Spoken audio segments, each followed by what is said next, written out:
A German shepherd staggered out of the Montana whiteout, her coat crusted with frost and dried blood.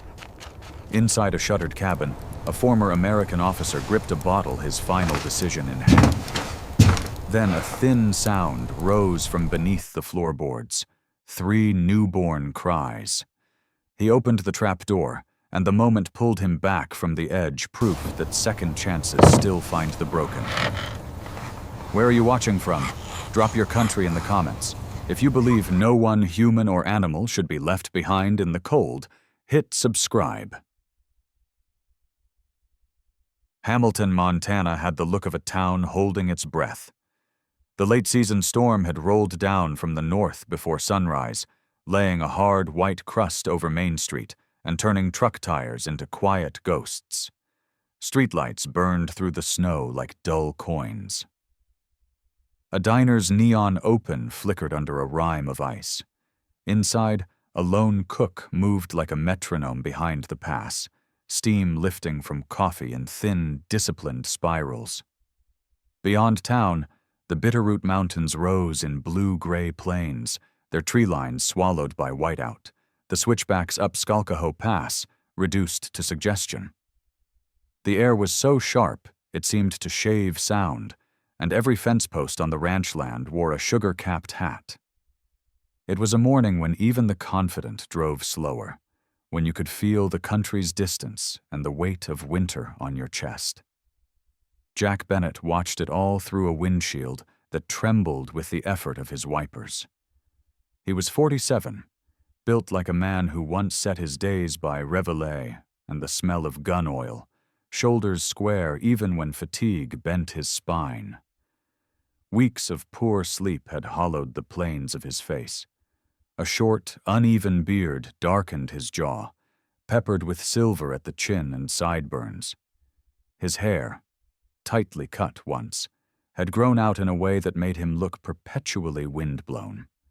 There was a disciplined quiet to him, the kind that came from years of speaking only when it mattered and listening for things other people missed. In the mirror, his eyes were the color of river stones, and just as unreadable. Grief had made them that way. A winter and a half ago, he had been a husband in a house with warm lamps, and a woman who hummed when she cooked. Her name had been Elise. Tall, cinnamony hair, Irish skin that flushed when she laughed, a habit of tapping her knuckle against his forearm when she needed him to listen harder. They'd met in a crowded USO hall. She'd claimed he looked like he was enduring the party, not enjoying it, and he'd told her endurance was a fine American tradition. The memory still broke something in his chest. On a rain-black highway outside Helena, a semi threw a peel of water across their windshield. For a brief, terrible second, he lost the road, and the car began to skate. Jack managed the spin, but the world had split into before and after anyway. He carried the after with him everywhere, like a silence no one else could hear. The pickup crawled off the county road onto a Forest Service track, tires finding the ruts only because he knew them from fall hikes. Snow hammered the hood in fast, dry grains. The heater breathed a struggling warmth across his hands. On the passenger seat lay a thermos, a folded wool blanket, and the tin of matches he always kept for camping. Deep in the glove box, wrapped in an old t-shirt, was the pistol he wished he'd never bought for home security, back when home felt ironclad and the future a long, straight ribbon. He didn't touch it, didn't even look it. The glove box, but the knowledge of it sat in the cab like an extra passenger. Jack was not a man for dramatics. He had spent his adult life as an officer teaching younger men to be calm when the world went sideways. He believed in checklists and training and the relief of doing the next small right thing. For months he had been doing those small things and finding they led nowhere. Eat, sleep, work, lift, repeat, and yet the gravity grew. On mornings like this, the cold seemed to come from inside the bones, not outside, and the idea of one final, decisive choice felt less like violence and more like setting down a pack at the end of a march. The track tightened, trees shouldering in, lodgepole pines bent under a load of new snow, as if listening. When the cabin appeared, more a squat shape than a structure, Jack felt the peculiar relief of arriving at a destination you don't want but recognize. It had been a fire lookout in the 1960s, long since retired, its shakes weathered to the color of driftwood. One window pane was gone, patched with plywood and a grid of duct tape that had gone chalky with age. The steps up to the porch groaned in protest as he climbed, his boots packed with ice to the ankles. He tried the door. It stuck on swollen wood, then popped open with a tired sigh. The first breath of air inside smelled like dust, old ash, and mouse nests. Jack closed the door behind him and stood a second in the hush. The room was one wide box, a potbelly stove, a cot with a woolen mattress, a table scarred by knives and 100 camp stoves, a nail on the wall where a lantern might have hung when the last ranger locked up for the last time. In the corner sat a hatch flush with the floor, a square of weathered boards with an iron ring set into it, the root cellar where dry goods would have slept through older winters. Snow hissed against the roof in soft, steady sheets. He set the thermos on the table and worked his hands, pushing warmth into the knuckles. He unrolled the blanket just to have something useful to do, and shook it hard, dust floating up like mist. When he lit the lantern and the stove took flame after 3 stubborn tries, the cast iron ticked in the old familiar way, metal remembering heat. The motion settled him. He boiled a kettle of snow, poured it over instant coffee, and took one scalding mouthful that burned his tongue and tasted exactly like his father's thermos had smelled on ice fishing mornings. He didn't plan what he would do next because planning was how you talked yourself out of something. He let the moment be a small circle, the light of the stove, the shape of the table, the sound of his breath. This, too, felt like a kind of duty. Finish the coffee, sit, consider, do not leave a mess for strangers. He took off his gloves and pressed his palms against the tin, letting the heat sink into him. At first he thought the sound was the wind slipping through a seam in the door, a thin thread of noise, almost like a draft given voice. He set the cup down and held still. There it was again, fainter than a whisper, an edge of bone on glass. In the service he'd learned to map sound, direction, distance, whether it belonged to you. This did not belong to him. He moved to the center of the room and crouched, head cocked, the way a man listens in a dark hallway for someone he hopes is not there. The room offered him the stove's breath and the slow shift of timbers under snow. Then the sound came a third time, and this time it was plain. A tiny cry, torn and insistent. Then another answering it, smaller still. He looked at the hatch. The old iron ring was cold as a coin when he hooked 2 fingers through it and lifted. The hinges, to their credit, only complained softly, and a wedge of colder air pushed up around his knees, air with the damp smell of earth and the faint sweetness of mold. A ladder descended into an oblong pocket of darkness. He held the lantern out and let the light run down the rungs. The cellar was no more than 6 feet deep, dug into clay and lined with river rock. And in the far left corner, pressed into a nest of old straw and a sacking of burlap, lay a German shepherd. She was not the proud poster dog of a breeder's brochure. She was a creature made of angles and effort, coat muddied into a dull soot and sable map, guard hairs spiked with frost, ribs marked on her flanks like the slats of an old washboard. Her ears had lost the brave point of youth and slumped sideways. The right one carried a scar that split the edge into a ragged V. Her eyes were amber, serious and exhausted, yet sharper than any human's gaze Jack had met in months. She had the look of a mother at the end of what she could offer. Along her left hindquarter, a gash had clotted into a black scab, edges puckering where something with teeth or steel had opened her. There was dried blood on her hock, and one paw was swollen where she'd turned it under too long in the cold. Jack stepped down the ladder slowly, lantern held low and to the side to keep the light from blinding her. He was aware of his size in the small room, of how he must smell to her. Man, wool, gasoline, metal. He kept his voice low, a tone meant for skittish colts and nervous privates. "Easy, girl." She did not growl. She flicked her eyes toward him, and then toward the ragged drift of burlap at her belly, and that was when he saw them. 3 lengths of new life, half wrapped in the straw, bodies the color of parchment and soot, eyes sealed, ears folded like wet paper. Their paws were absurd, the pads soft and dark as fresh coffee beans. One made the thin cry again, mouth searching the air for milk, for warmth, for anything that answered. A person can be on the edge and not know it until something reaches up from below and asks for his hand. Jack felt the truth of that in his body, a drop through the chest, a warm shock in his fingertips that had nothing to do with the lantern. He set the light on a low shelf and sank to a knee to make himself smaller. The old service kit was in his duffel upstairs, a relic of tours he didn't talk about. Gauze in waxed paper, a roll of silk suture, ampules that had long since gone useless. He did not have to think to catalog what he could do in a room like this. Heat, water, pressure if bleeding started. Quiet.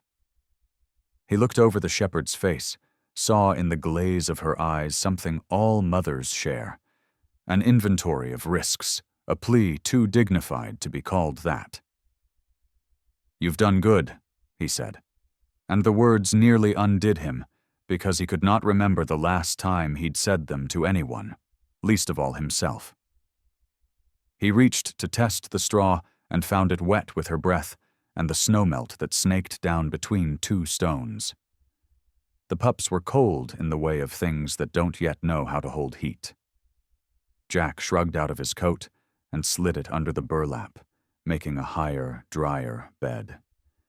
He poured a trickle of warm water from the lantern-warmed canteen onto a rag and cleaned the worst of the straw from the mother's flank, avoiding the wound.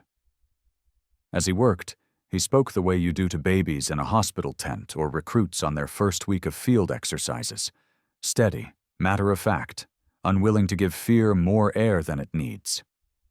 "All right, let's get you through the next 10 minutes, then the 10 after that."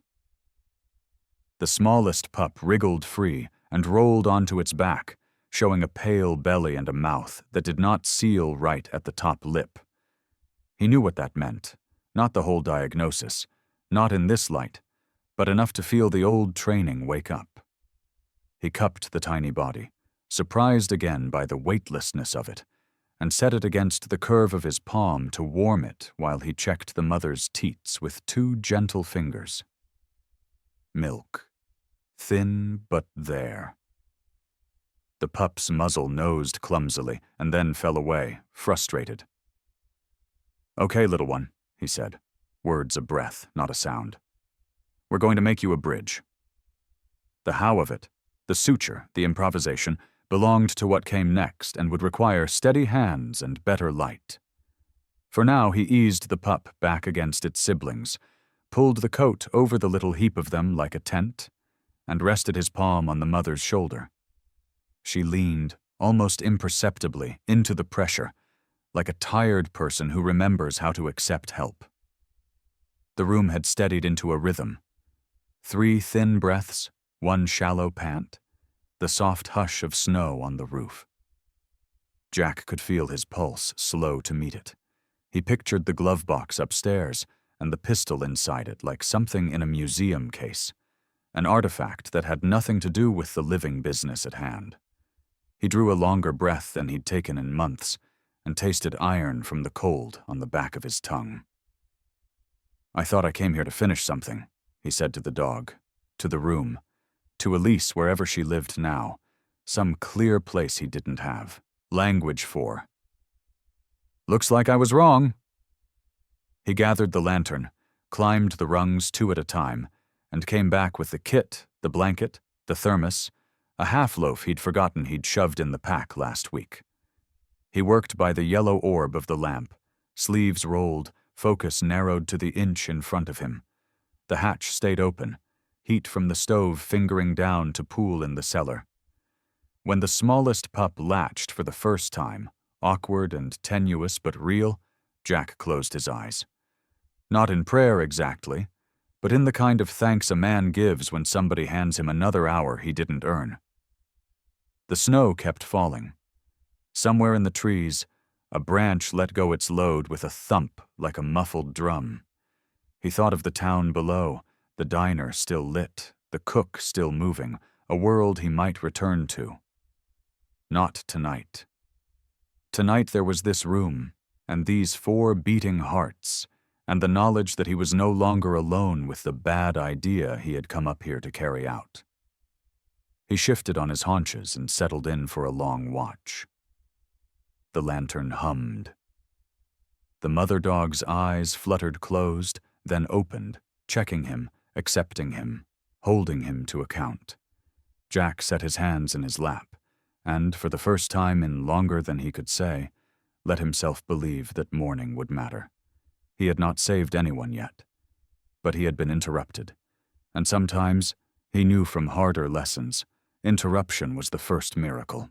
The storm pressed harder against the cabin, as if trying to sift straight through the timbers, a dry hiss of snow at every seam, the roof creaking like an old ship.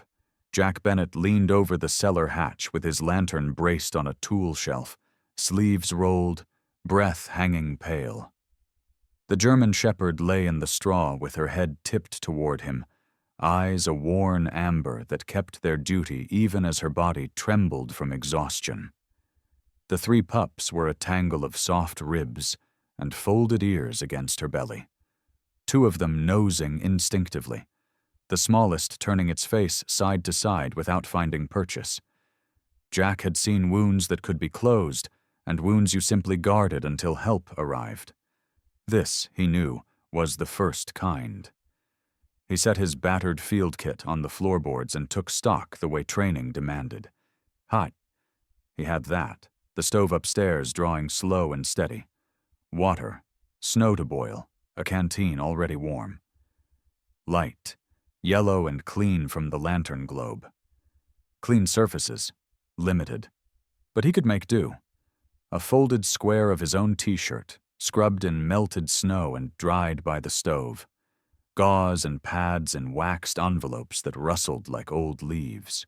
He checked his hands, scrubbed them again in the canteen, and dried them over the lantern's chimney until the skin prickled. The needle holder was crooked from a life in the bottom of a pack. The silk suture still held its memory of sterility, as well as anything a man could expect at this latitude in this weather. He boiled the needle and suture in a mess tin balanced on the lantern frame, then pinched the metal in his glove and kissed the bite of heat through cloth. The clean sting steadied him. The smallest pup fit in his palm, as if made for it, a weight so slight it almost tricked the brain into thinking it wasn't there at all. Up close, the cleft was obvious. A soft notch at the lip that kept the seal from forming. A problem measured in millimeters and stakes measured in a life. Its coat was a smoky tan, darker along the back like a shadow brushed on with a thumb. The belly was pale, the skin thin enough to show a map of blue-green veins. When it squirmed, it did so with an earnestness that seemed larger than its body. Jack cut a thin strip from the clean t-shirt with his pocket knife, laid it on the pup like a tiny blanket to hold warmth, and positioned his hand so the pup's chest rose against the side of his thumb where he could feel it. He had sutured in places without roofs and sewn flesh while engines roared at his back. Those memories were loud and bright. Here, the only applause was the sound of breath. He steadied the lip with one finger, drew the edges together just enough to promise a seal, and took the first bite with the silk. He forced himself to move like a metronome. No rush, no stutter. 3 small stitches, equal spacing, a surgeon's knots that held with more faith than force. When he cut the thread, he did it with a care usually saved for good paper. The pup twitched, then stilled, then breathed in a longer way than before, as if the air had told it a better story. "That's it," he whispered, more to keep himself without tremor than to soothe the animal. Still, the shepherd's ear flicked as if in answer. Jack improvised the rest with the kind of common sense that makes do when textbooks are far away. He took a small plastic syringe from the kit, no needle, and trimmed the tip with his knife to blunt it smooth, wrapped it in gauze damp with warm water to soften, held it to his own skin to test its gentleness. He drew a measure of warm, weakly sweetened water. Snow melted and swirled with a fingertip of honey from a travel jar he kept for coffee on long drives, and let a drop kiss the pup's new seam. The pup worried at it, tiny jaw working, and when he gave a second drop, it latched on the gauze-wrapped tip with a determination that tightened something in Jack's throat. 2 more drops, then a rest. He set the pup against its mother's belly, guided the mouth to a teat, and watched the breathing pattern change. Not frantic now, but purposeful, like a rower finding the boat's stroke. He did not smile, exactly. He allowed the corners of his mouth to forget their duty for a heartbeat. He checked the other 2, one a touch larger, coat mostly black with a single pale toe that looked like a painted nail, the other smaller but feisty, its muzzle a proper seal, its protests louder than its size. He warmed their paws in his hands, dried them where the straw had wicked cold into fur, and traded them across their mother's belly so each found a place to drink. The shepherd watched every move with a soldier's audit and a mother's patience. Her body bore the map of a bad week. Hip bones too sharp, a wound at the thigh where teeth or trap had taken apart. And yet her gaze held no panic, only a tally of what mattered. Jack pressed an absorbent pad against the wound to test for seepage. The blood that came was old, sluggish, less than yesterday's emergency, but more than he liked. He cleaned what he could with saline and the soft edge of gauze, then wrapped the upper leg in a loose bandage meant as much to keep heat as to keep order. "You did the hard part," he told her. "I'm just the replacement." Upstairs, the kettle rattled a little, a reminder that even good work can scorch if left to itself. He climbed the ladder, eased the hatch back only far enough to preserve the warm pocket below, and saw the bottle on the table where he had set it when he came in. In this light it looked cheap and obvious, a trick salesman you only notice after he's emptied the room. The pistol sat in the glove box like a rehearsed answer to a question he no longer wanted to ask. Jack took the bottle to the stove, twisted the cap, and waited a second with it under his nose. It smelled like bad choices and borrowed time. He poured a slow stream onto the coals. Flame flared bright and dramatic, then settled into something steadier, a heat that went somewhere useful. He stood with the empty bottle in his hand until the metal cooled under the rush. Then he set the bottle on the floor by the trash and put his foot on it gently until the glass cracked into 3 clean pieces. Not violent, just final. The pistol he removed from the glove box, wrapped back into the t-shirt, and set in an old wooden bread box he found on the shelf. The box's sliding lid had a satisfying close. He slid it again, a ritual, then pushed the box to the back of the cupboard behind a stack of rusted camp plates. He wasn't the kind of man to throw away a tool. He was the kind of man who could choose not to reach for it. Snow pushed a draft through the window tape, and the lantern flame leaned, then stood up straight again. Jack refilled the canteen with new melted snow, tested it by his wrist, and went below. The cellar air had warmed a fraction. He could smell milk now, that soft animal sweetness that signals the difference between surviving and failing to. The smallest pup had slumped into the steady sleep of satisfied bodies, its sides moving in a rhythm that matched the two siblings tucked along their mother's flank. Jack gave each a scant drop of warm water to keep their mouths from drying, using the blunted syringe like a tiny ladle, waiting between drops until he saw the swallow, and not just the lick. He set the canteen near the shepherd's muzzle and wet his fingers. She lapped the water from his knuckles, tongue dry and grateful, then took the neck of the canteen with a surprising delicacy and drank 4 slow mouthfuls. He counted them without meaning to. 1, 2, 3, 4, and felt the count steady something inside him that numbers had not soothed in months. He tugged the wool blanket he'd dragged down from the cot and made a low tent over the nest with his coat as the roofline, rigging it to the rung of the ladder with a length of paracord so the felt didn't slump onto the pups. He tucked straw away from the stone, where a seep ran colder than the air, and scooped a small trench with the heel of his hand to catch any drip. The lantern hummed quietly. The stove upstairs sighed. He marked the time on the back of an envelope. Drops at 2100, check wounds at 2130, rotate pups at 2200, water for dam at 2215, as if he were back at a field board writing the night's watch. The habits returned not as ghosts, but as hands he recognized. Through the hours the storm deepened, and then found its steady. Gust, hush, gust, and Jack matched it. He kept the intervals faithful, added a few grains of powdered electrolytes from a dented packet in the medkit to the water to hedge against fatigue, changed the shepherd's bandage when the pad felt too warm under his palm. The big pup squirmed restlessly, all appetite and will. He settled it by cupping it against his chest until the heartbeat slowed. The middle pup ate in short bursts, then slept with a frown like an old man's. Jack smiled at that, despite himself, and adjusted the coat so the warmth pooled where its back arched. The smallest, the one he had stitched, woke with a small, breathy protest every hour, and every hour he answered it with 2 drops, a gentle reposition, and a murmur low enough to feel more than hear. He said nothing sentimental.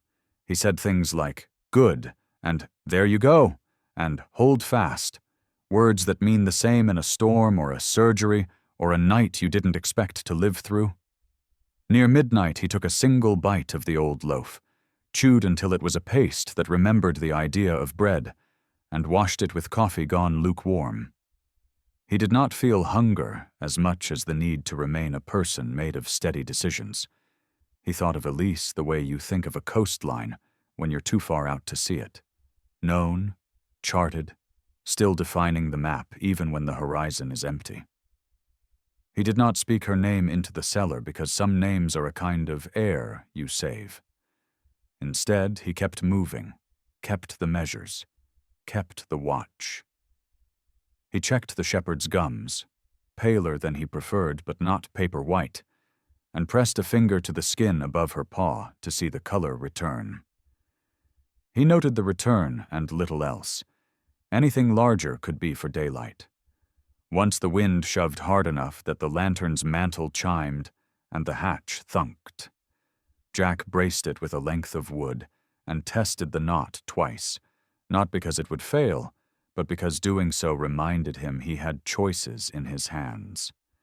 The night thinned the way all nights do, not with fanfare, but with a subtle surrender.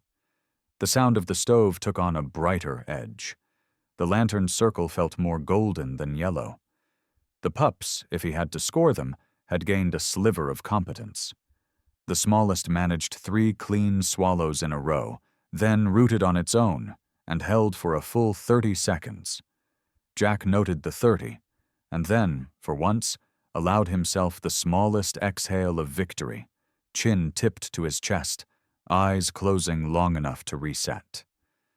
When he opened them, the shepherd was watching him with that done-counting look of a creature who has outlived several of her own estimates. He reached and laid his palm against her neck. "We'll keep going," he said, and the sentence landed like a nail set true. He climbed to the main room to feed the stove a last armful of split wood, closed the bread box cupboard with the quiet click that had become a vow, and returned to his station. He did not look at the shattered bottle on the floor. He would sweep it at daybreak when sweeping would mean something. He arranged his pack by the ladder, set the canteen within reach, and folded himself to sit with his back against the stone, boots planted, hands loose and ready. Outside, the wind told the same old story to the trees. Inside, 4 bodies told a new one. He counted the breaths without counting them, and the counting carried him through the last stubborn hours until the dark began, at last to soften. Dawn seeped into the cabin like milk into dark coffee, thin and slow, the storm still worrying the eaves. Jack Bennet woke on the floor against the stone wall, with the sense a clock inside the cellar had struck without sound. When he lifted the hatch, the little den of heat he'd built through the night breathed up at him. Straw warmed by the stove above, lantern glow turned soft on rock, and the 3 pups lay clasped to their mother's belly. 2 nursed with the clumsy efficiency of new machinery finding its rhythm. The smallest, the one he had stitched, felt hot under his hand in a way that wasn't heat from blankets. Her tongue was tacky, her breath a faint rasp at the end of each pull. Infection moves like weather in bodies this small. Jack slid his finger along the puppy's chest and felt the shallow flutter, then pressed his wrist to her muzzle. The warmth there said fever without asking permission. He did not curse, did not panic. His training had burned both impulses down to a coal that only threw light. He set the pup inside his field jacket against the hollow of his ribs for warmth, repositioned the other 2 so they held their seal, and stroked the mother's neck. The shepherd's eyes carried him account of history, and then seemed to make space for his decision. "All right, kid," he said to the smallest. "We're going to town." He moved like someone packing a parachute. Nothing wasted, nothing guessed twice. He boiled fresh water, rinsed the blunted syringe, tucked clean gauze, the suture packet, an old wool beanie, and the last of the powdered electrolytes into the kit. He lined a shoebox with his scarf and the folded t-shirt he'd cut last night, set 2 hot water bottles wrapped in socks under the cloth, and made a nest for the ride back. The other pups he tucked against their mother under the tented coat. He draped another blanket to trap what warmth he could. He knelt to the shepherd and tipped the canteen. She drank with the careful dignity she had shown all night. "Hold the fort," he said, palm against her shoulder. The wind lifted and set down again. On the porch, the air hit him with a clean blade. He zipped his jacket high and tucked the pup inside, where his body could be the weather she needed. The pickup coughed awake like an old smoker, and then found its will. The Forest Service track had disappeared into a flat of white that remembered ruts only where trees leaned to remind it. Jack kept the truck in low and let the machine do its one job: go forward without asking questions. The snow drove straight at the windshield in endless, insistent decision. He held the wheel at 10 and 2 out of habit, wrists loose the way an instructor had once taught him on a gravel range in Missouri.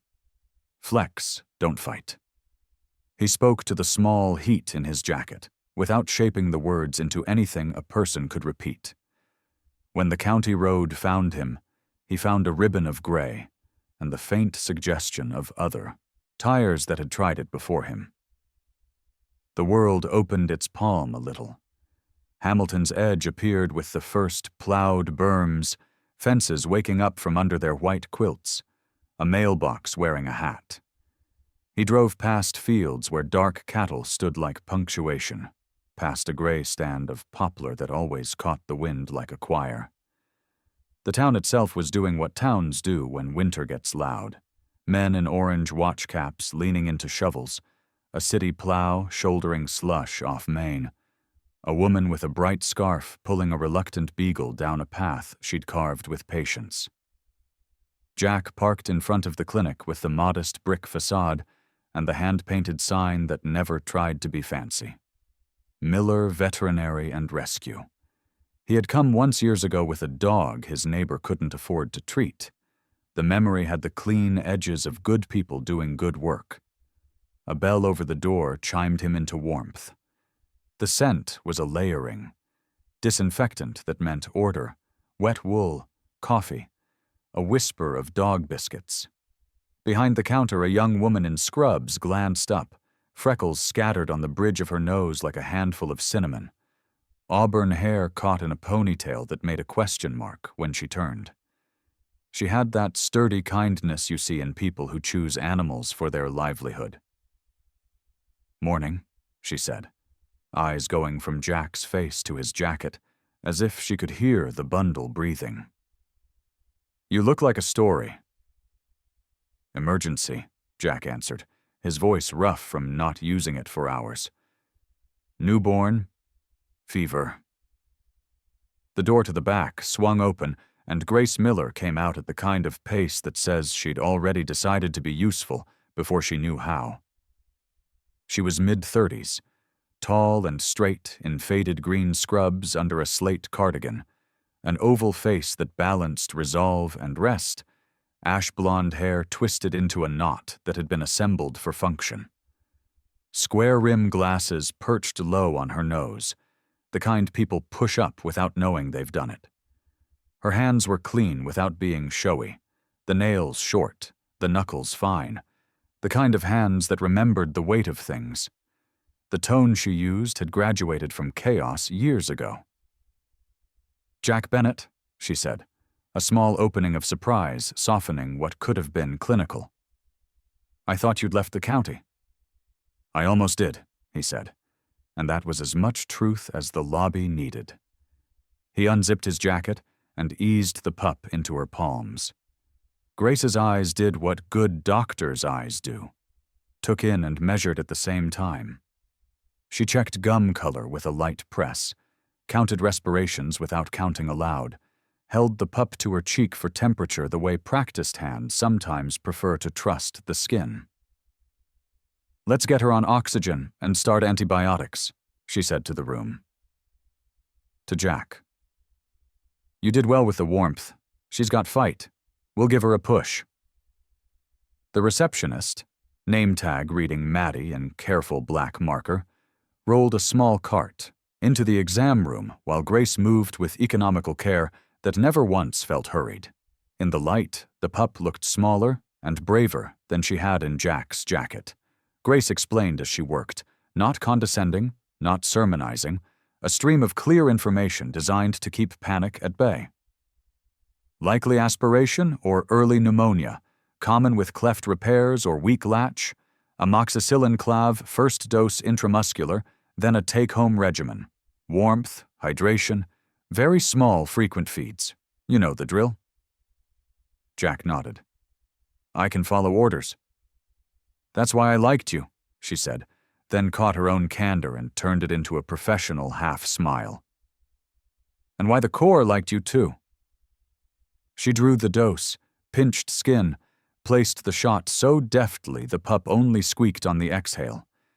Then she set a tiny mask to the muzzle and let the oxygen whisper, while she stood with one palm making a shelter near the pup's head. When she stepped back, the little chest moved with less effort. In the pause, she looked at Jack the way old friends do at a funeral reception.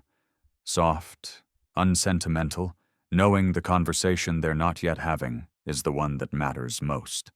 "While you were off the grid, some new trouble has been making rounds," she said, keeping her voice low so Maddie's worry wouldn't be drafted. "Cash buyers asking for German Shepherd litters. Not official, not reputable. Unmarked vans, out-of-state plates. A couple ranchers have had dogs go missing. Jack felt the words like a cold wind in a warm room. They've been up in Bitterroot? Rumors say yes. Sheriff had me log serial numbers on microchips last week like it was a drill. If you've got more than this one, keep them quiet. People talk without malice when money's tight. She pulled a small bottle from a cabinet, labeled it with tidy print, and slid it across the counter. 0.5 milliliter every 8 hours. Keep her close to your heat. If breathing worsens, call. If you can't call, come back anyway. I'll pay. We'll invoice you later, she said, the way someone does when the math and the mercy have already been reconciled. Get out before the roads glaze. Mattie brought a narrow survival blanket and a foam disc. For the ride, she said, voice shy but proud to be useful. Jack settled the pup against the disc, wrapped in the foil, then against his ribs again where a human could supplement what science had begun. He thanked them the way men thank other adults when no one is asking for display. Brief, direct, the thanks contained in the fact that he had listened. The wind had found its teeth again when he stepped into it. The truck creaked with protest, then shouldered its task.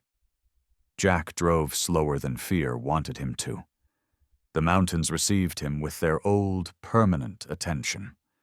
At the cabin, the doorway was rimmed by Wynn's handwriting. He made the porch in 2 strides, shouldered the door, and went straight to the hatch.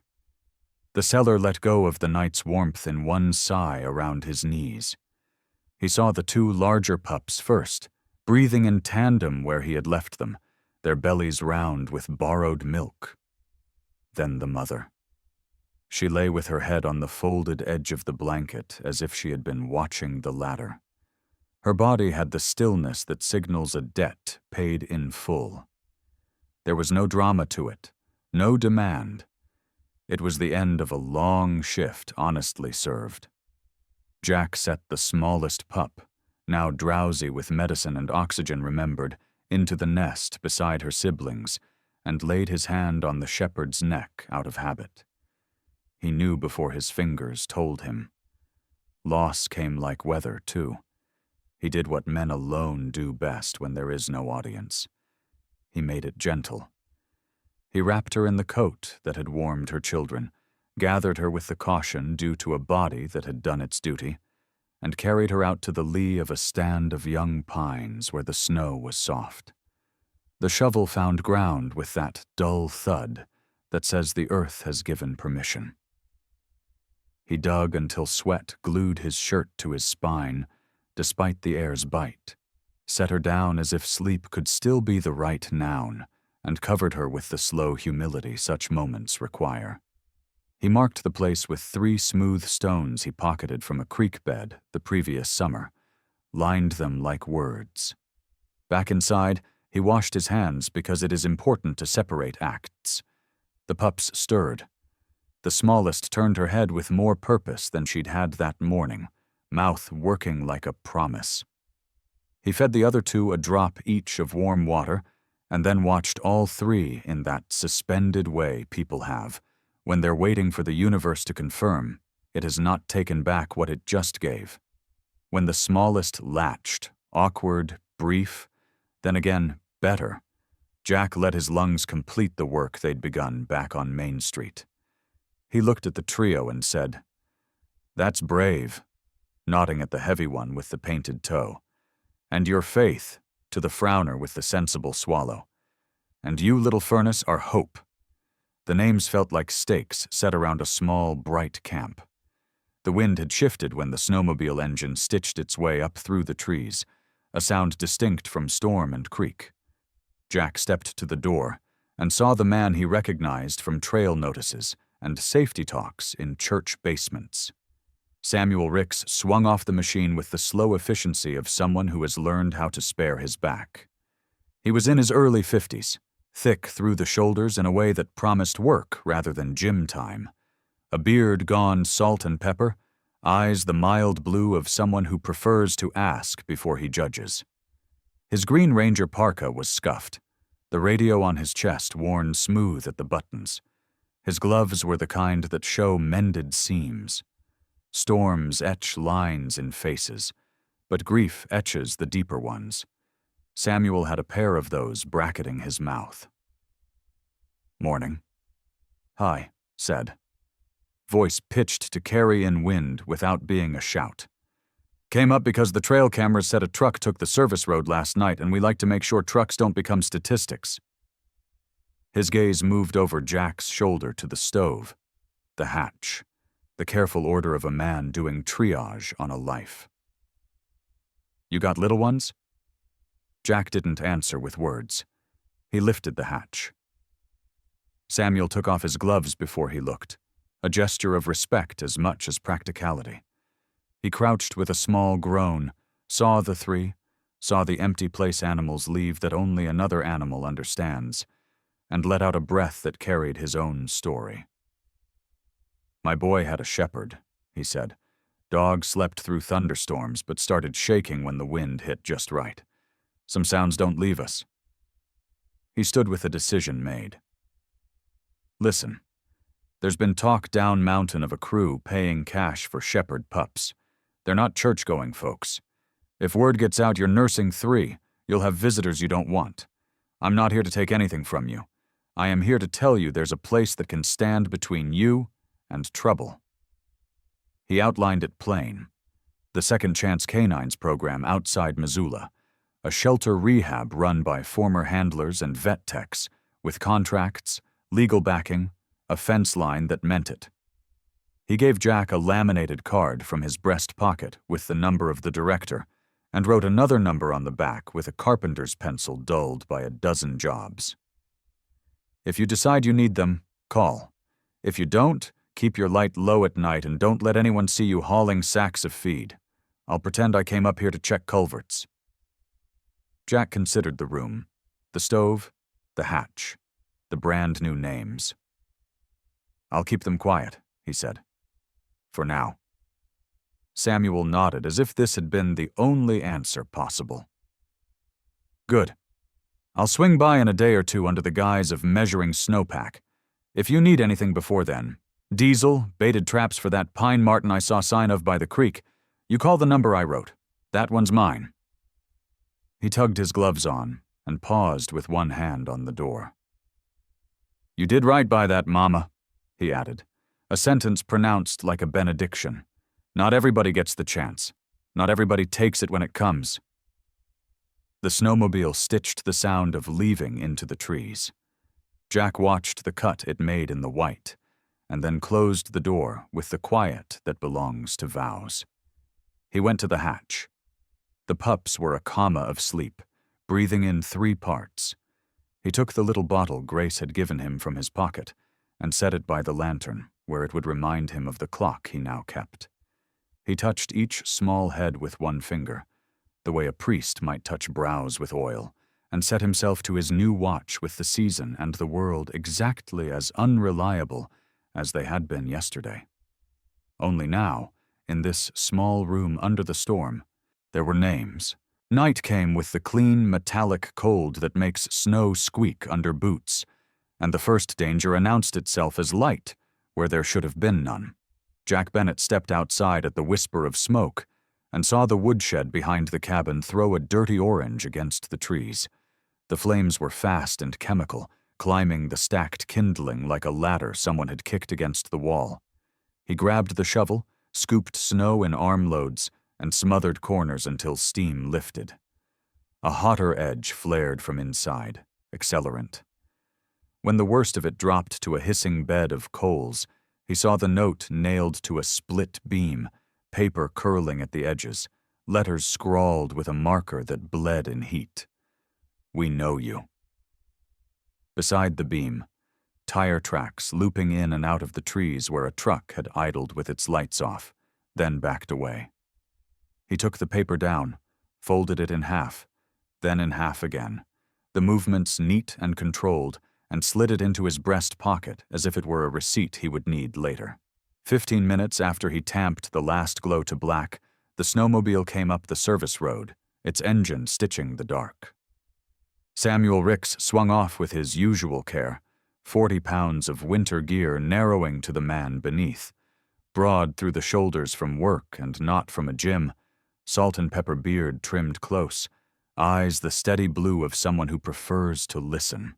His Green Ranger parka had 3 thin scars of melted nylon where he'd gotten too close to a line of burn on a summer fire. His radio cord was taped where it had cracked in a cold snap 2 years back. He took one look at the shed, the tracks, and the set of Jack's mouth. "You doused it quick," he said, not wasting time on how or why. Jack handed him the folded note. Samuel read it once more as if the letters might change their minds, then tucked it into his own pocket. "You call the sheriff, they make a report, then they make a visit, and then you have men with questions in a room with 3 reasons for rumors, or we make something that keeps them safe even if I can't talk fast enough," Jack finished. Samuel nodded. "You got a crawl space?" Jack lifted the hatch. Lantern light pooled down over straw and rock, and the 3 pups nested under the tented coat. Brave slept with both paws splayed like he owned the floor he hadn't yet stood on. Faith's ears flicked in dreams. The stitched one, Hope, slept with her mouth closed and her breath quiet, tiny belly pumping like a bellows. The shepherd's coat had been folded by the latter. Their mother's absence was a shape in the air that both men felt and didn't name. "We cut a low chamber into the hill behind your back wall," Samuel said, voice pitched not to carry. "We shore it with what's left from the shed and line the floor with pine boughs and tarp. We hide the exterior vent behind deadfall. If they come through the door, you're ghosts before the hinges finish, screaming." They worked through the tail of night into a pewter morning, shoveling clay and gravel out from under the back stones, where the cellar met the slope. Samuel moved like a man who had packed line on his back and slept on the ground enough to know how to spare his knees. When he paused, it was to show Jack how to angle the shovel so the cut held its shape. Not out of vanity. Jack pulled nails from the unburned ribs of the shed and salvaged planks with a crowbar, hands remembering the method of building a thing that matters. Measure. Check. Brace. They framed a crawl space just high enough to belly through, set a false floor on cleats that caught with a snug sound, and hung a scrap of canvas from 2 nails so the draft from the new passage wouldn't run straight across small bodies. Jack wove a mat of evergreen boughs in the exterior cut, and capped it with a mess of windfall limbs that looked like winter's litter and not like a doorway. He fixed a hardware cloth screen inside the vent, tacked tight, so nothing larger than a breath came through without permission. He staged a one-night kit inside the hollow. A canteen, a jar of powdered milk, a roll of gauze, the blunted syringe, a pocket flashlight wrapped in a sock, and 3 rags already warm from the stove's rail. When he finished, he lay in the new space and looked up. The ceiling was close enough to steady a man's breath. He could hear the stove above, the little metronome of life in a room that had no use for drama. Samuel eased himself down, passed the false floor back into place, and rolled his shoulder against the frame. "You'll want a pull line," he said. "Paracord through a screw eye, runs to your hand so you can shut it behind you." Jack drilled the hole and tied the line with knots that remembered Navy men he'd taught to tie them. "We'll say this," Samuel added, meeting Jack's eyes. "If they come, I'm the call you make before you think of being a hero. I can get a bird from Missoula faster than you can change a magazine." "I don't want a gunfight," Jack said. "Good," Samuel said, "because men who do seldom deserve to win one." He climbed out of the hatch and pushed his gloves into his belt. "I'll run a loop this afternoon and again at dusk. Keep your light low. People shop for trouble after dark." By the time Samuel left, the sky had taken on that late-day sheen where clouds shine from within like fish scales. Jack fed the stove, fed the pups, ran his fingers down the lines of their backs to feel spine, and not just fur, then sat in the single chair with his boots set and the pistol in pieces on a rag on the table. He cleaned it the way you polish a headstone, care that is more about the living than the object. He reassembled it and put it under the bread box again. Lid slid shut with a sound he now recognized as a promise. He doused the lantern and let the stove be the only light. He slept in his coat with his back to the wall, one hand against the hatch. The attack did not announce itself as fire this time, but as weight on the porch and the short, ugly sound of a pry bar failing a screw. A voice came next, flat, confident, cut with a drawl you hear at county fairs and out-of-state auctions. "Evening, Bennett. Hand 'em over and you get to keep your truck." The window nearest the door went in with a precise tap, and a sheet of glass whispered down onto the floor. A flashlight's white blade cut the room and paused on the table, the stove, the cot. Jack's world narrowed to 2 points, the line of paracord under his palm and the small, contained heat of 3 lives under his floor.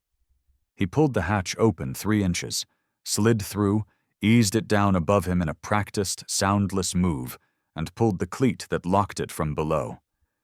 He belly-crawled into the passage, pulling with elbows and toes. The pups were wrapped inside his coat against his chest, his shirt open so the heat beneath his skin could be borrowed without waste. He felt their feet like coins against his ribs. Behind him, boots found the floor of the cabin, and the flashlight found the empty chair. A second voice, higher, too eager. "He's here somewhere."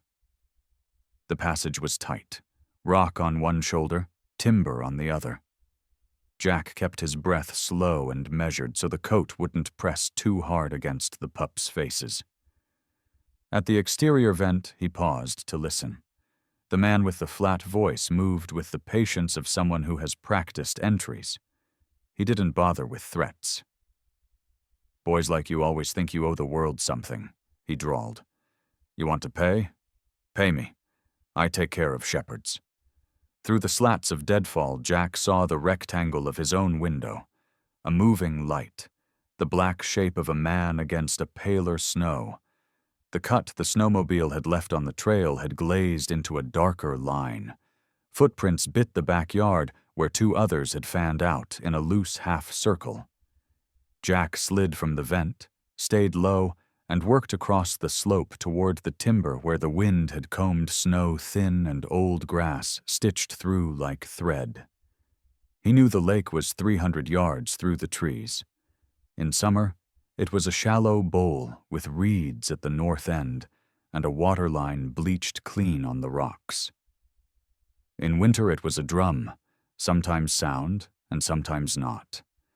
He was gambling that the cold had been deep enough this week to drum tight. He moved with his weight spread, boots flat, finding the path deer had laid. The forest behind him took on the language of men. Footfalls he wasn't making, the rough whisper of nylon over bark, a curse when someone's shin met a hidden log. The voice again, closer now. "You can't run a winter," it said. "You choose where you fall." The lake opened like a white field between black spears of pine. The ice sang when the wind touched it. Long whale voice notes you feel more than hear. Jack stepped onto it and felt the skin of the world judge him. He kept to where the snow lay unbroken, knowing crust over safe ice was a different color than crust over water that hadn't made up its mind. He spread his feet and kept his knees soft, moving in glides the way boys do when they can't afford skates. 20 yards out, a crack wrote a fast line under his left heel. He shifted, and the sound got bored and quit. He remembered a diver's lesson from a summer pool. Keep the weight above you, keep moving or stop completely, but don't argue with physics. Behind him the men broke from the trees, one hanging back to watch the rear, one coming on with the fast, hard strides of someone who trusts his boots. The lead man pulled his mask down from his mouth, and Jack saw the face he'd expected to see since the note. Early 40s, big through the chest and mean through the eyes, a scar bent like a fishhook from cheekbone to jaw. Dale Morgan had been a private trainer before cruelty had become his reputation faster than talent. People like him found new markets when old ones dried. He shouldered his rifle and, in the same second, the lake answered the report with a sound like glass trying to remember it had been water. The bullet nicked ice 20 feet to Jack's right, and a spiderweb ran, thin and immediate. Jack took 3 steps, and the web ran with him. Then 1 layer down, the ice spoke a deeper language, and a soft spot, hidden under powder, became proof of its existence. Hope slipped. It happened the way accidents do when there are no witnesses, without music, without a narrator, just a real thing now wrong. The small body slid from the cradle of Jack's coat when he shifted to keep the web ahead of his weight. She hit the surface, claws scrabbling. Then the ice gave, and the lake took her in one quick swallow. The cold reached up through his boots as if to claim the rest. Jack dropped flat, spread-eagled, and reached into a black oval that had no edges. The water cut his forearms to bone with its first touch. Fingers groped blind and met nothing, then fur, then nothing again, as hope slipped below the reach of a clumsy man's glove. Behind him Dale laughed once, an ugly sound redirected by the wind. Jack did not think of guns. He did not think of men or notes or what a smart person would do. He slid forward until his chest hovered the brake, took 1 breath that tasted like coins, and went in. The lake's cold erased his name. For a second, it was all pressure and ache, a world where light was a rumor and sound a lie. He opened his eyes to a green that hurt, and saw a pale blur fall past, the motion of a small thing still deciding. He kicked, shoulder tearing where an old scar remembered why it had been written, and closed his hand around the blur. Fur underwater feels like a secret. He turned, found up by instinct more than light, and hit the ice with the same shoulder that had torn. It held. He drove his elbow into the edge until it cracked in a half circle, and then poured himself and the pup onto the surface like someone climbing out of a berth. He rolled away from the hole, spread his weight, and pressed Hope inside his coat again, with hands that shook now because shaking is what heat does when it comes back. The pup coughed once, twice, a thread of water beading at her nose. "Breathe, kid," he said. Not loud, not brave, just the sentence a man living for 2 seconds at a time can make. Over the lake's shoulder the sky changed, a new sound pushing wind aside. A helicopter should not sound like salvation. Tonight it did. The rotor beat the cold into submission, the spotlight's white coin tracking the lake, the trees, and then holding on a man and 3 small reasons. Jack raised 1 arm because sometimes you need to be seen. The Forest Service ship held steady in the crosswind with a professionalism that makes civilians cry. In the open door stood Samuel Ricks, clipped to a harness, head set crooked over the brim of a knit cap, face set in the kind of calm you practice all your life and only spend once or twice. He leaned out far enough to throw a line, but not far enough to test the harness in ways engineers would hate. The pilot was a compact woman with short, winter-blonde hair tucked under her helmet, jaw square, mouth straight, the set of a person who learned long ago to let her hands show her resume. Her name, Hale, was stenciled on her chest patch with the kind of corners a label maker loves. She kept the bird so still over the ice that the lake's song went quiet. The winch line dropped, bright and perfectly vertical. Jack looped it around his waist like a friend and held the pups inside his coat with 1 palm. The lift pulled, firm and fast, until his boots left physics, and he learned the old lesson again. You feel heavier before you feel lighter. Wind clawed at his sleeves. Hope nosed against his ribs and made a small, furious sound that promised tomorrow. In the doorway, Samuel reached for him and swore quietly when he saw the blood soaking Jack's shoulder where the ice had taken its due. "We'll stitch that in town," he said, voice half chastisement, half relief. Hale lifted 2 fingers in a pilot's version of a nod and tipped the ship toward the tree line, away from the men on the shore, now too small to matter. Jack sat on the floor of the cabin with his back against the bulkhead, Pups wrapped in a survival blanket under his coat, and felt warmth return in waves that hurt and saved at the same time. He did not look down into the trees. He looked at 3 faces, 2 sleeping, 1 blinking with the stubbornness that had just rewritten the chapter. Outside, the lake closed its small mouth and forgot them. Spring came to the Bitterroot like a held breath finally released, snow lines crawling back up the slopes and the river swelling until it stood shoulder to shoulder with its banks. By the time Jack Bennett signed the intake forms at Second Chance Canines, the meadow outside the sanctuary had turned the clean, forgiving green of new starts. The facility sat just east of Missoula, where pasture met treeline. Long, low buildings with tin roofs, tidy kennels facing a gravel yard, a training field stitched with ramps, tunnels, and a wooden bridge that made a polite clatter under paws. The sign at the drive read, "Second Chance Canines" in block letters, hand-painted by someone with patience. A smaller board beneath it said, "Honor." Train, heel. Standing at the entrance with a clipboard was the director, Colleen Hart, a woman in her late 40s with a field-lean frame and the kind of posture that says military without saying anything at all. Her hair was dark brown streaked with early gray, pulled into a no-nonsense ponytail. Her face was long and handsome rather than pretty, strong-boned with a nose that had been broken once and set slightly left. A scar like a pencil mark ran from the edge of her right eyebrow into her hairline. Blast debris from a convoy in Kandahar, she would tell you, in a voice that didn't invite pity, only recognition. Colleen's handshake was dry and firm. "You're Jack," she said, pen tapping lightly against her thumb as if keeping time. "Grace Miller called ahead. Samuel Ricks called twice. That usually means a man worth meeting. You'll be on light duty till that shoulder quits arguing.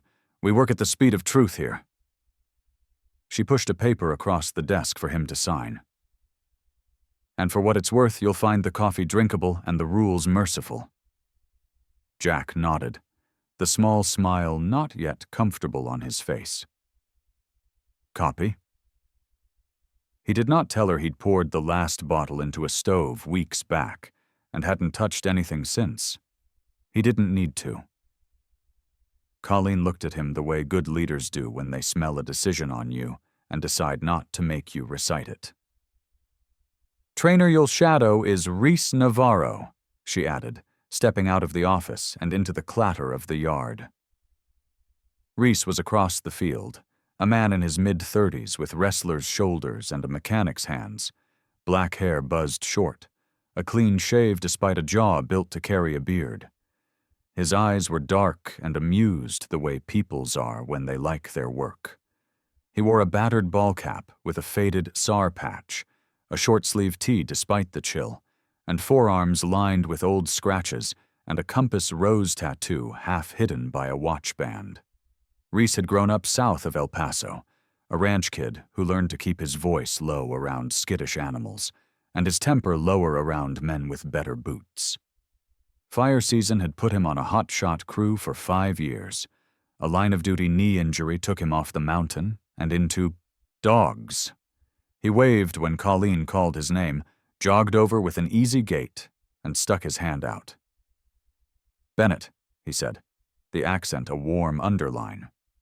"Boss says you know how to read wind and keep time. That's 90% of my job on a good day. The other 10 is treats." He tipped his cap toward the kennel run, where 3 German shepherd pups watched the world with different intentions, Brave with a square stance and a chest already too proud for his age. Faith with a head tilt that measured every new thing like a book she meant to understand. And Hope with bright amber eyes and a calm so steady it seemed borrowed from an older dog. In a few months they had grown into the promise of their coats. Black and tan deepening, saddles sharpening, paws catching up to bodies that wanted work. Brave had a single white toe on his left forepaw, an exclamation mark he planted wherever he stood. Faith carried a pale stripe at the bridge of her nose that looked like a brush of ash. Hope still had the faintest scar where her lip had been sutured. It pulled a tiny bit when she licked, but did not hinder her appetite for closeness. Reese's search and rescue program started early. Scent games at dawn, short tracks laid with fleece toys, runaways, where a handler disappeared behind a snow fence and hollered once before shutting up. The dog rewarded for a find with raucous praise and a stiff tug toy. Jack spotted wind the way old infantry do, by the alder leaves before the breeze, by the dust that lifted a second sooner on one side of the yard. He set cones for Reese and called gusts in a low voice. Brave surged down the line like he'd been waiting his whole life to be told to go. He overshot the turn twice, learned with the fourth repetition to check the scent cone instead of muscling through it, and barked a hard, proud alert when he put his nose on a hidden glove. Reese laughed like a father watching a promising little leaguer. "There it is," he told Brave. "Brains to match the motor." Faith worked differently. She watched, memorized the pattern of a human's path, and when sent, she did not run so much as study while moving. Reese ran a different drill for her, evidence indication.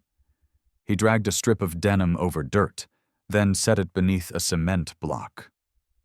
Faith air-scented, circled, lay down with a frankness that said, "Here," without drama, and waited for the click of Jack's marker and a reward.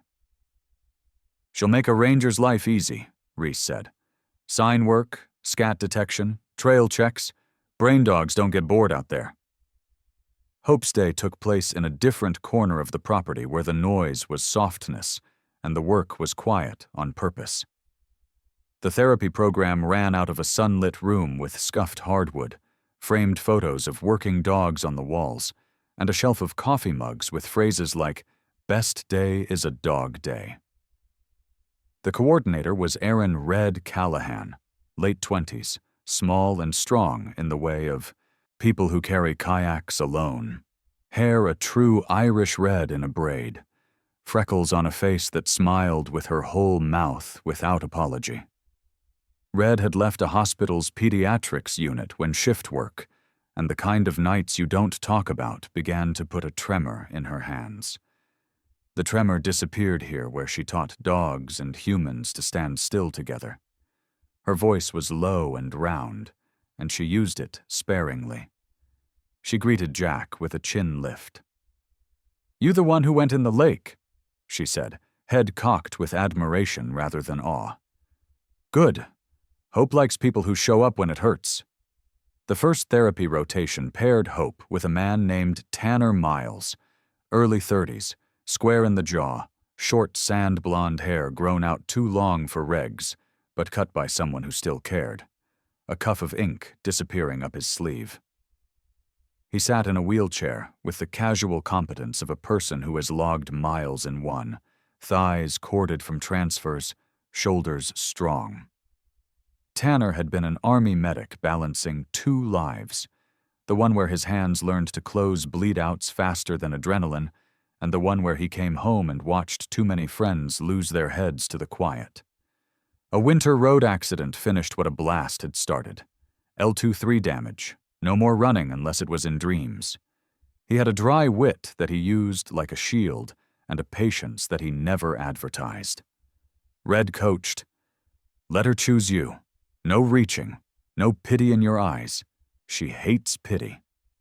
Hope approached Tanner with the cautious confidence of a dog who trusts her own read of a room. She sniffed the wheel rim, placed one paw at the toe of his boot, and looked up long enough for him to exhale. She put her chin on his knee without pressure, then increased contact when she felt his breath hitch. A deep, steadying weight that physical therapists call deep pressure therapy and old cowboys just call steady. Tanner's face changed the way people's do when they admit they have been, for a long time, cold. "She's not asking me to be okay," he said after a long minute. "She's just being okay next to me."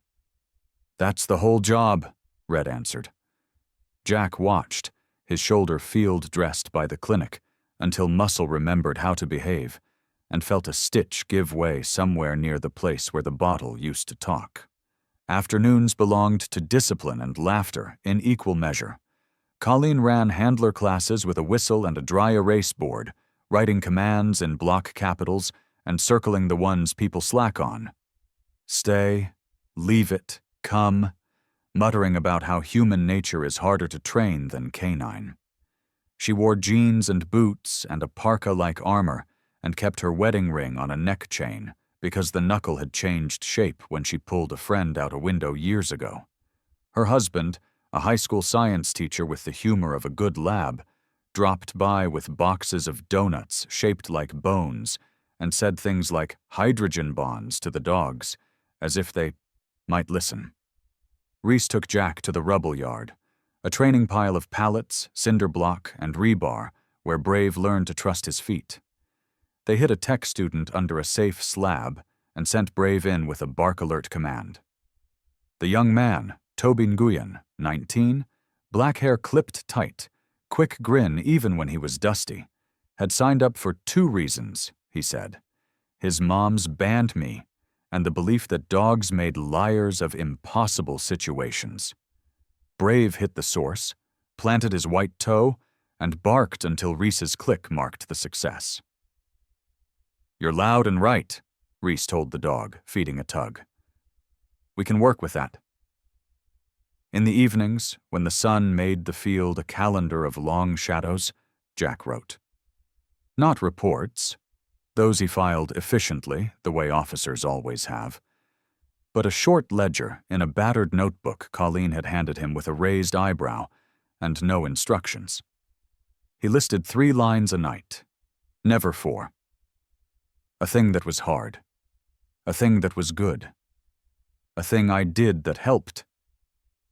It was his version of prayer, small and honest.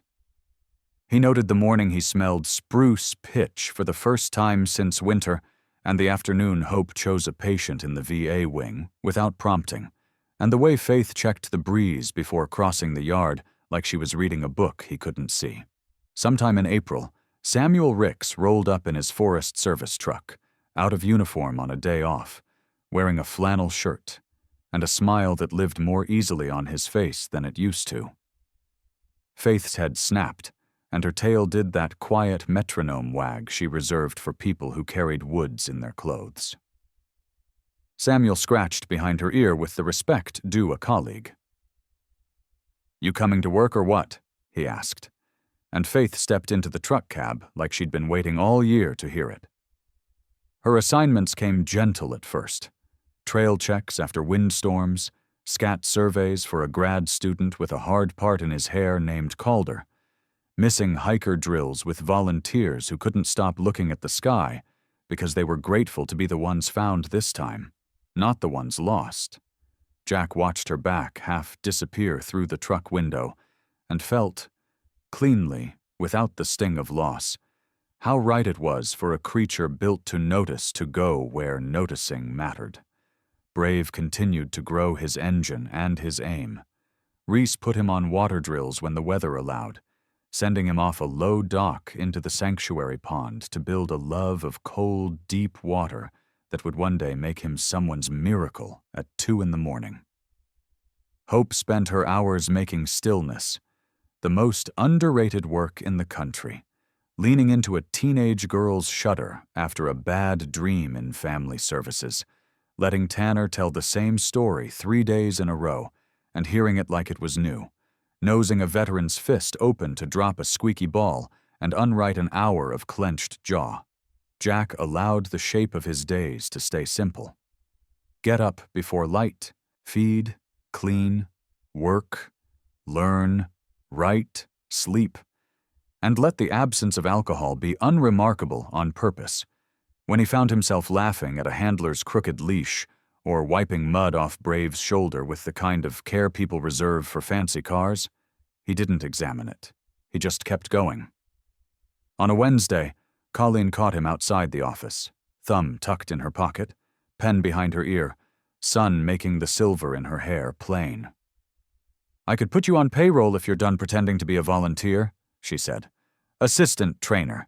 Benefits include the privilege of doing the right thing on days when it's very hard." Jack looked past her to the field, the tunnel where Brave had just bulldozed through with both ears in the wrong place, the bench where Red was teaching a middle schooler with bitten nails to breathe with hope, the gravel path where Samuel's taillights had just disappeared with Faith. His shoulder ached in the honest way things do when they knit. "I'll take it," he said. Colleen nodded once, like the weather had done what she predicted. "Good. First assignment, teach Saturday's volunteers how to hold a leash without turning it into a conversation about control." He grinned without flinching from the novelty of it. "Yes, ma'am." That night he wrote. Hard, saying yes to being needed again. Good. Brave's first true find without a prompt. Helped. Kept my eyes on the dog. Not the ghosts. In the dark of the kennel, the sound of sleeping dogs is the country's most reliable music. Jack walked the aisle one last time, let the rhythm settle him, and went to his small room in the staff bunkhouse where the window looked west. He lay down sober and unremarkable, which felt like a gift.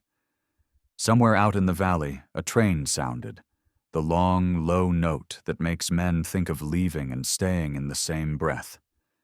He closed his eyes and did not make a choice between them. In the morning, he would get up and work. The last of the snow clung to the mountains like lace when the sheriff called a meeting in a windowed room that smelled faintly of old coffee and lemon cleaner.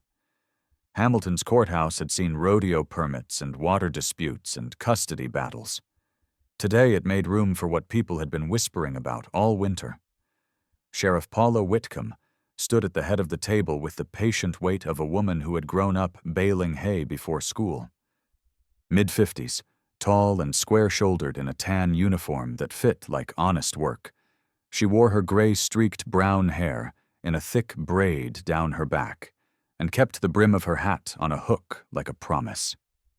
Her face was weather-burnished, jaw strong, eyes the steady hazel of someone who does not buy drama at retail.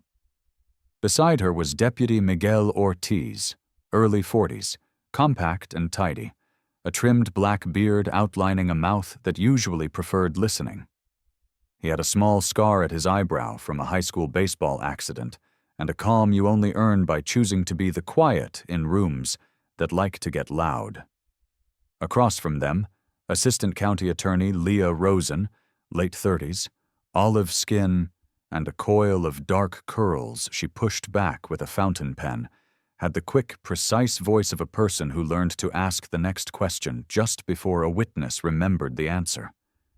She had clerked in Denver, then come home for a slower life, and discovered it wasn't slower, just closer. Samuel Ricks set a trail cam on the table, like a pastor setting down a Bible. He was still in a forest green flannel, off-duty but not off-mission. Beard trimmed, hands nicked from a lifetime of tools. "Pulled these off a lodge pole on the service road," he said, sliding out a memory card and passing printed stills. A white cargo van with Texas plates nosing into the trees on the night the woodshed burned. A second frame, same van a week prior, parked half a mile from Jack's cabin. A third, a dark pickup idling lights off just after dusk. He added a Ziploc bag labeled by habit, char sample. Shed, accelerant odor, with the kind of block letters that make prosecutors relax. Grace Miller laid a slim folder on top of the photos. In clinic clothes under a gray cardigan, ash blonde hair threaded into its efficient knot, she was a study in economy. Calls logged from 2 different men asking if we had German shepherd litters or new folks with pups, she said, tapping a sheet where Maddie had carefully recorded dates, times, and the question exactly as asked. Maddie wrote down plates when they swung through the lot, partial on the van, full on a pickup. Microchip scans from 2 recovered dogs last week matched animals reported missing from ranches. Both chips had been sliced shallowly, likely with a box cutter, then reinserted crooked. Miguel slid the plate numbers into a neat stack and nodded. We've got a rental barn west of Darby paid in cash 2 months running. Same plate seen there by a neighbor whose hearing aids are better than his manners, he said, a dry humor that kept worry from spreading. We set a quiet watch last night. Saw 3 men load 2 crates at 0200. Leah clicked her pen once and set it down, a small signal that the story's spine was intact. We can pick them up on possession and cruelty without risking a longer tale, she said. But if we want Dale Morgan in particular, we need to catch him conducting. He's the salesman, not the warehouse. The room bent toward a plan with that practical Western way. No SWAT bravado, no speechifying. Paula assigned 2 unmarked units to the road in and out. 1 deputy in plain clothes at the feed store in town, where buyers had been sniffing around. 1 quietly parked near the rental barn, with a view through willow branches. Grace agreed to be on call with a scanner to check chips in the field, so no dog's fate depended on a later appointment. Jack, in a clean work jacket, shoulder healed into an honest ache, gave a brief, unadorned statement and put the folded note on the table. We know you. He said it the way men say, weather. You want in on the arrest? Paula asked, measuring him with the care you reserve for soldiers you respect. No, Jack said. I want in on the part where we make sure the dogs don't get lost in the paperwork. Paula's mouth made the ghost of a smile. Fair enough. The sting came together on a Tuesday that felt like May had finally remembered its job. The rental barn was a slouched shape at the end of a rutted track, ringed by cottonwoods just leafing out, a plastic chair tipped on its side near the door as if someone kept forgetting to sit. A white van nosed in around noon. 2 men got out, ski masks tucked as hats, the bored confidence of hired hands. Half an hour later, a black pickup arrived, and Dale Morgan climbed down with the proprietary roll of a man who mistakes fear for respect. Close up, he was broader than in rumor, neck thick, cheeks ruddy from outdoor work, the fishhook scar angrier in the light. He carried a clipboard, because men like him often dress their crimes in paperwork. He propped the clipboard on the hood, scrawled something, then kicked a crate to test its wood. The crate answered with the dull thud of a living thing trying not to be heard. Paula's unmarked Tahoe rolled in like a neighbor come to ask about fence lines. She stepped out, calm as pasture, badge visible, hand open. Mornin', gentlemen, she said, a word as wide as daylight. Miguel flanked the other side with his hands loose where a holster would stay a rumor, until it needed to be a fact. Leah stood back at the road with her phone up for timestamps, hair thrown into a bun that meant business. Got a receipt for those? Paula asked, and when Dale grinned and began to form the kind of sentence men give when they plan to say nothing, the second unit coasted in, and the barn door lifted to show Grace, with a deputy, and a scanning wand, already inside by warrant, and blessed by timing. What happened next did not look like television. It looked like hands deciding not to argue with math. Dale sized the numbers, the badges, the angles, and held up his palms in a gesture he meant to pass for wisdom. The cuffs clicked anyway. The hired men slouched into surrender with the same laziness they had brought to their day. The crates were opened at the hinge. Inside, 4 dogs blinked in the dark like miners surprised by noon. 2 pure shepherds underfed and wired tight with stress, a blue heeler with a split ear, and a yellow mix with the patient eyes of a saint. Grace moved first, on a knee in the dust, letting the shepherd sniff her sleeve before she slipped the scanner under its neck, the beep small and miraculous. A match. Another beep. Another match. Miguel logged chip numbers with tidy handwriting. Leia took photos of cuts and bruises without turning bodies into exhibits. Paula stood where she could be both polite and immovable. "Mr. Morgan," she said finally, "you're under arrest for cruelty to animals, theft of livestock, arson, trespass, and a handful more I'll let Ms. Rosen sing when we get downtown." Dale tried on 2 faces, charming and aggrieved, and found both out of style. The van rode away without its men. The dogs rode toward town with blankets tucked around their crates and water bowls sloshing. Grace sent Jack a text with a photo taken over her knee. One shepherd asleep with its mouth open, tongue pink and trusting. The next week, the sanctuary's small lobby felt like Sunday at a little church that had run out of hymnals. People stood close, hands in pockets, hats in hand, trying to find where to look during gratitude.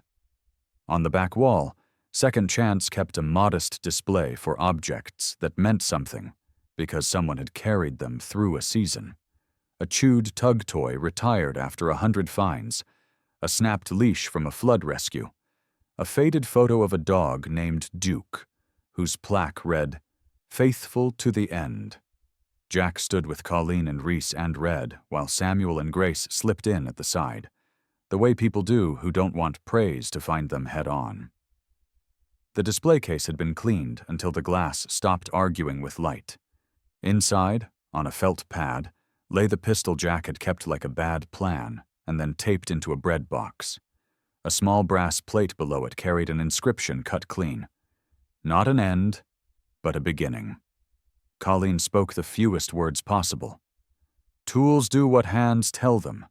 Today we retire a tool because the hands have chosen other work," and stepped back as if the air itself could bless a change.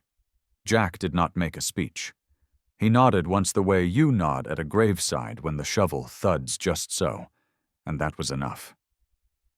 In the yard, spring held steady. The wooden bridge across the training ditch made its agreeable clatter under boots as a cluster of Saturday volunteers lined up for orientation. They were the usual mix. A high school kid in a leather jacket trying not to be too cool, a middle-aged woman in a pink windbreaker with careful hair and careful eyes, a young couple with the newness of wedding bands making them blink more, a retiree in jeans ironed flat, and a belt that had seen rodeo buckles in another decade. Jack walked them across like a ferry captain counting souls. Brave loped at his side with his white toe planting exclamation marks on planks. Faith came trotting back from Samuel's truck on her lunch break, nose high, reading wind-like scripture. Hope lay with Tanner in the shade, chin on his knee, eyes half closed in the work of keeping a man's heart company. At the far side of the bridge, Jack paused and said the names out loud. Brave, Faith, Hope, not as roll call, not as poetry, but as a prayer so practical it might have been instructions. The volunteers repeated after him, voices awkward at first, then steadier, as if speaking them could anchor something new in their bones. He showed them how to hold a leash without turning it into a tug of war, how to let a dog earn a step rather than be dragged to it, how to wait 12 seconds longer than comfort allowed. He told them that grace often arrives disguised as duty, and that the best way to meet a miracle is to set out the bowls and be on time.